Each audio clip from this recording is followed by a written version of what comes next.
What is going on, everybody? It's the Frost, and we're here for our NXT review for August 28th, 2019. This is the second of the final 4 episodes before we go live on Wednesday, September 18th, for those who want to watch it instead of AEW. For the rest of us, this is going to be the last of the 4 episodes, no, the second of the last 4 episodes before we go back to Thursdays and for NXT, or whenever you watch NXT on the WWE Network. Even before AEW goes up against NXT, I will be starting to watch NXT on Thursdays instead of on the USA Network on Wednesdays, just because I want to get myself ready for that time. However, they are going out with a bang here in NXT for these final 4 episodes, because we had Keith Lee versus Dijakovic in what could have been the main event of this show had it not been for the tag team titles. And we also had the Tag Team Championship match, the Undisputed Era, Kyle O'Reilly and Bobby Fish versus the Street Profits. In a match that was literally spoiled a couple of weeks before, after the tapings, and spoiled on Monday Night Raw when the Tag Team Champions didn't show up with the tag titles anymore. So, kind of spoiled who was going to win the match. Obviously, one of the positives coming out of going live is that there will be none of these... There won't be any more of these spoiler-filled episodes, like we know what's going to happen before it happens. That's done and over with. Another thing that's probably going to end that I just thought about is that the aftermath shows that we have seen the week after a takeover are probably over as well. Another thing that is going to be changing and is probably a positive is you could tell during the tag team title match tonight that the tapings that they taped, the tag team title match was the very last thing they taped. Because everything else that happened on this show up until that tag team title match, the crowd was hot, the crowd had fire, the crowd was full of energy. We got to that tag team title match, and the crowd just was out of it. Like they've been sitting there for at least 3.5 to 4 hours watching NXT tape, which at the time they didn't know was going to be the final 4 episodes before we went live. But still, you could tell that the very last thing that they taped was this match. This is another positive out of... There's so many more negatives. Negatives outweigh the positives. But when it comes to positives, going from a tape setting to a live setting is going to be better, because you're not going to have a crowd in the second hour being dead tired after watching just 1 hour of NXT. It's going, so the match, like I said, the match we had tonight was the tag team titles. It was the main event, and the crowd was dead for the most part. They did get up for the high spots. They did get up for the match overall, but it's just the fact that they just seemed out of it for majority of that main event. So that tells me that was the last thing they did on the last set of tapings, which is one thing that I say I won't miss is the dead crowds. Because as we all know, when you get to that 4th episode of NXT, or 5th, if we're ever so lucky, I should say, to get a 5th in a row taping, the crowd just is out of it. And and it's just going to be obvious when we get to that final episode, those final few matches, or whatever segments they're going to do. The crowd won't be as hot and as crazy as they were for the Keith Lee and Dominik Dijakovic match, which was absolutely fantastic. I really want to see these guys be feuding over the North American Championship. I would love to see these guys feuding over the NXT Championship. These two gave you a fantastic match. We started the night off with a squash, unfortunately, but that is NXT for you. That's what you do for a lot of the matches. You had Cammy Fields versus Io Shirai. This match didn't last very long. Double knees in the core, heads to the top. Asai moonsault, cover 1, 2. Shirai picks Fields' head up. Crowd boos her for it. Lifts her opponent up, puts her in that submission she made Candice LeRae tap out to or pass out to at TakeOver, and Io Shirai wins via submission. She goes to leave, but she turns around and has that evil look in her face and in her eyes that she's going to hurt this woman even more. So she goes underneath the ring, grabs a kendo stick to beat up her opponent. She's taunting, you hear the crowd go crazy, out comes Candice LeRae. She steals it away and does smack Shirai a few times. Shirai bolts up the stage, up the ramp, and is absolutely just livid the fact that she thought she was done with Candice LeRae, and apparently that's not the case. They were calling her Tenacious C, Candice LeRae, I don't know if that was something she was called on the indies, but I think we'll just stick with Candice Wrestling. That's the best name for her. So obviously, Io Shirai and Candice LeRae are nowhere close to being finished. This is why I was surprised to see Mia Yim not win the championship, because they could have easily transitioned from Mia Yim to Io Shirai some way, however they wanted to do it, and then you could have had Candice LeRae chase Io Shirai as your NXT Women's Championship, eventually beating her at TakeOver Tampa next year. Video package for Kushida, clips of shown for his matches thus far in NXT, led to nothing and no announcement of him being on this set of tapings. I don't know if he was or not, but Kushida is wondering who will he face next, because they're doing this whole people from all over the world, all over NXT, NXT UK, Raw and SmackDown want to come face Kushida. I'm hoping that would be Cesaro, even though I know this past Monday after Raw went off the air, Cesaro talked and told WWE.com that he is going to not just go to China, he's going to Cardiff, Wales for NXT TakeOver Cardiff, NXT UK TakeOver Cardiff this coming Saturday. Will we see him in a match? Will he take the place of somebody? Will they do what they did with Finn Balor at Blackpool, where he will get involved and have a match? Who knows? You'll have to watch and see. He said a hands-on approach, so it would be great to see what happens with Cesaro at TakeOver. I will not be watching it live, most likely. I will be watching it, won't probably review it, but definitely going to watch and see what happens. Another news on Cesaro, the guy finally, after 2+ years, finally had his braces removed. If you remember, he took that nasty bump where he had his teeth pushed up inside his jaw when he was taking on Dean Ambrose and Seth Rollins 2 years ago. So, and he's had to wear braces since, but he is now braces free, which is great for him. He doesn't have to wear a mouthpiece anymore. Good on him. The match of the night, Dominic Dijakovic versus Keith Lee. Crowd was in support of Keith Lee. All you have to hear about this match is 600+ pound Spanish fly off the top rope. Yes, Keith Lee took Dijakovic to the top rope and hit a Spanish fly that I didn't know if he hit his head or what, but if you go back and watch a different camera angle on the replay, Dijakovic hit his back like he should, but Keith Lee's head bounced off the mat, if very slightly, but he bounced off the mat still with that. It was absolutely crazy. I'm sitting there with my jaw open like, holy shit, how did they do that? Just all type of crazy shit. Tope con Hilo by Dominic Dijakovic at one time. Match comes down to Keith Lee tries to go up top again. He's pretty much groggy. He really fucked himself up with this match. That he's trying to get up top. He's taking his time. Dijakovic kicks the back of his knee, picks him up in the torture rack, hits the feast your eyes. Looks brutal as hell. 1, 2, 3. Dominic Dijakovic has beat Keith Lee. I'm hoping this will not be the last time we see these two wrestle. There was a major fight forever.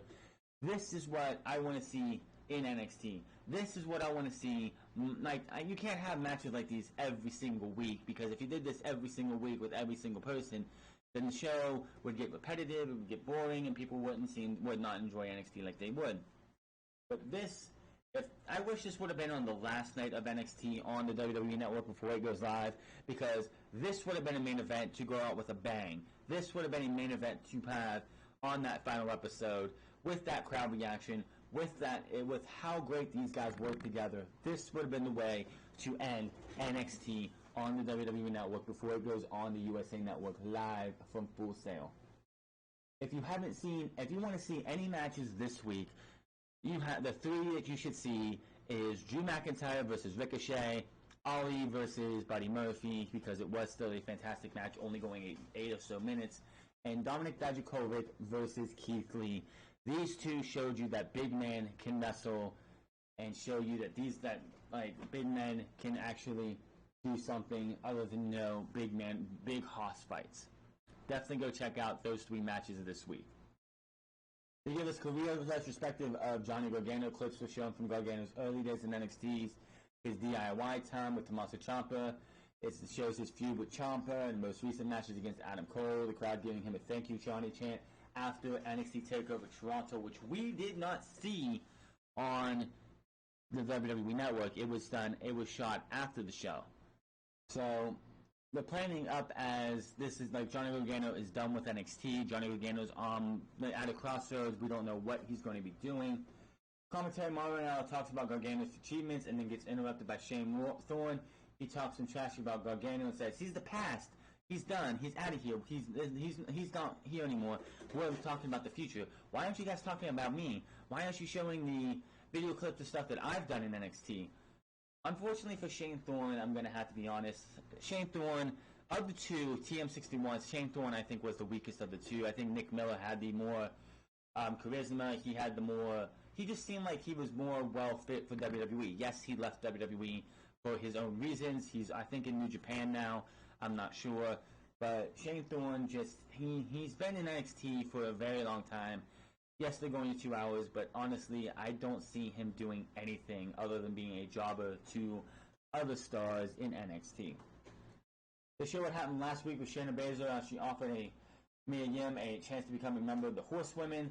Mia Yim passed and ended up getting attacked by the group. Yim then finds General Manager William Regal, who's on the phone, and she says she wants another shot at Shayna.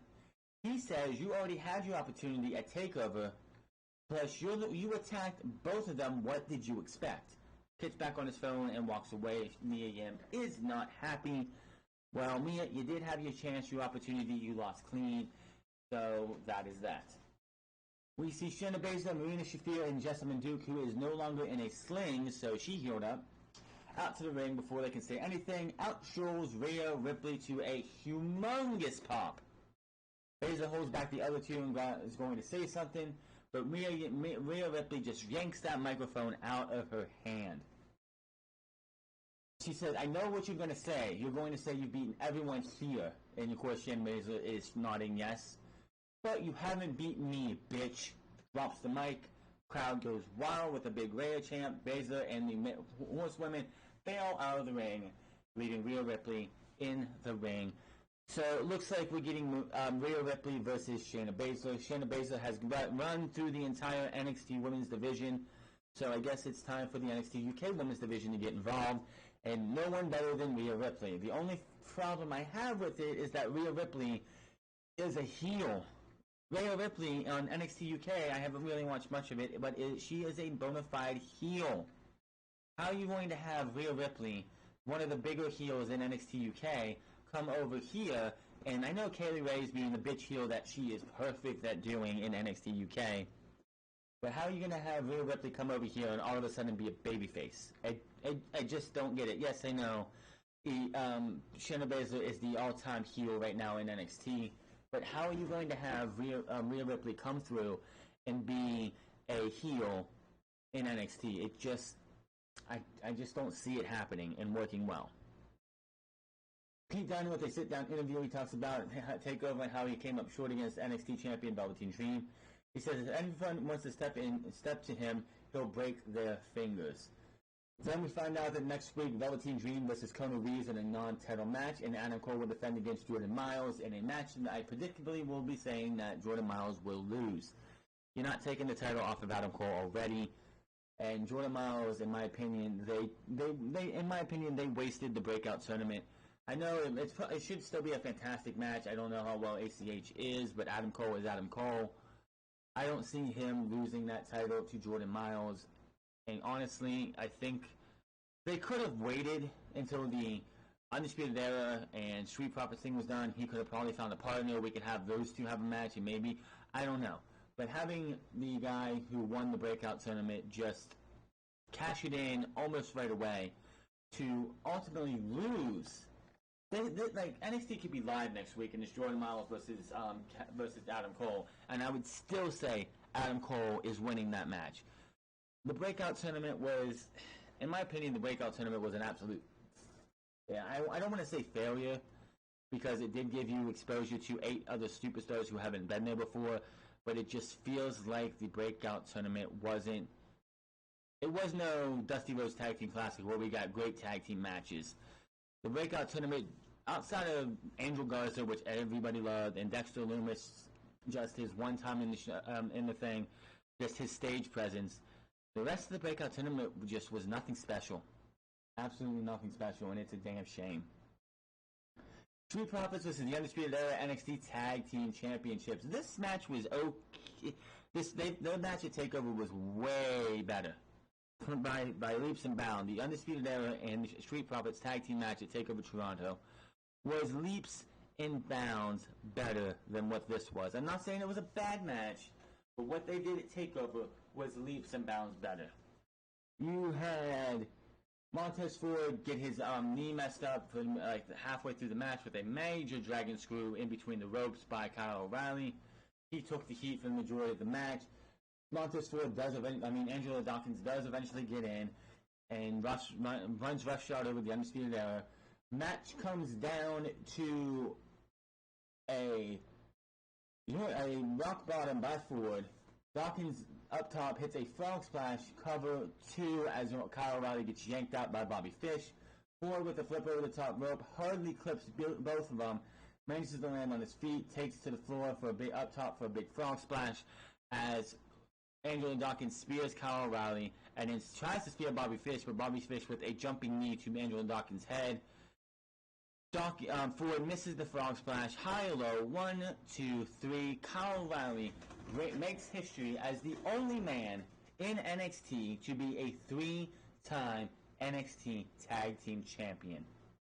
The Undisputed Era, I guess, on a whole would be 3-time Tag Team Champions, if you want to say that, but Kyle O'Reilly, of all of them, is that guy now. And the Undisputed Era are one championship away from fulfilling that prophecy of Adam Cole. As I said, the match they had at TakeOver was way better than this one, but you should expect that because it is a TakeOver. This was a decent main event match. Dominic Dijakovic and Keith Lee was a much better match on the night as well. Candice LeRae and Io Shirai also not far from being over with. Rhea Ripley with Shayna Baszler, that should be an interesting dynamic with the fact that you have Rhea Ripley coming in looking like she's going to be running the babyface role, which makes... I don't know. She's been a bitch heel her entire run in Mae Young Classics as well as the NXT UK. She is, of course, the first ever NXT UK Women's Champion. Now she's coming over to the States to try and take our gold, the US gold, the US version's gold, but we'll have to wait and see what happens. War Games is a long way away. We still have about 2 months to get through, all of September, all of October, and like half of November. So make sure to hit that subscribe button, comment down below, like or dislike this video. Find me on Twitter and twitch.tv/TheFontsClub, and I'll see you guys on tomorrow for a special all-out predictions as we will decide who is going to win at All Out and what we can expect when AEW goes on TNT. Also, don't forget to check out an AEW special on TNT at 10 p.m. this coming Friday. Until then, my name is The Fonts, and I'll see you guys later.